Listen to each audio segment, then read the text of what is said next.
Oras po natin mga kapatid, 13 minutos. Pagkatapos ng alas 6 ng umaga, inaasahan na po na dadagsa mga mananakay na uuwi sa kani-kanilang mga probinsya ngayong undas. Kaya naman, pakakamustahin po natin ang sitwasyon sa Manila Northport. May live report mula sa ating barker sa umaga, Hannibal Talete. Hani, magandang umaga. Anong balita dyan sa Northport?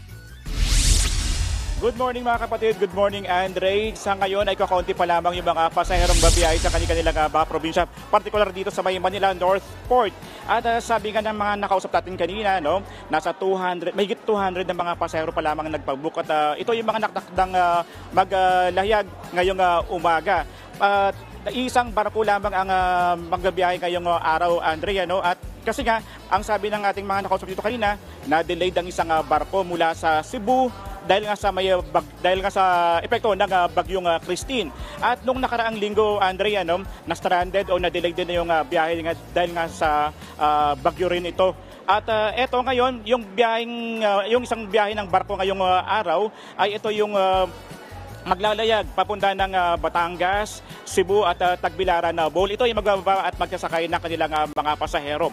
18 oras ito, Andre, na maglalayag ang mga pasahero sa karagatan. At ang karamihan sa mga pasahero dito, uuwi na sa kanilang mga probinsya. Ito, may isa tayong mga pasahero ngayon dito na nagbakasyon lang din dito sa Metro Manila. At kamustahin natin kung kamusta ang kanyang pagbabakasyon dito ngayon sa Metro Manila. Ay, pangalan natin, sir? My name is Gerald po. Wag mo nawakan, ako nahahawak. Sige, dito ka lang. Wag kang lumayo sa akin. Mabaho ba ako? Hindi, okay lang po. Ano? Okay lang. Okay lang. Kumusta ang ating pagbakasyon dito sa Manila? Okay lang po. Maraming mga experiences na hindi ko nasanay doon sa Cebu. Ano ba yung mga na-sight mo dito sa Metro Manila na wala doon sa Cebu? Yung gala-gala po, tapos nakabanding ko din yung mga pinsan ko. Yan lang po. Okay, so yan si Gerard mula sa Cebu nga na 4 na buwan na siyang nagbakasyon dito sa Metro Manila. Okay, gusto mo mag-shoutout sa inyong mga kamag-anak na nanonood ngayon sa Cebu? Hello po sa inyo mga family ko. Bisaya. Hello ninyo, nanak ko diri sa Kuan TV. Bakit nagtatakip ka? Babaho ba? Babaho. Okay. So yun na muna ang uling kaganapan mula rito sa Manila Northport. Balik muna sa inyo sa studio. Maraming salamat, Hani. Ingat ka dyan. Babalikan ka namin maya-maya. Barker sa umaga, Hannibal Talete.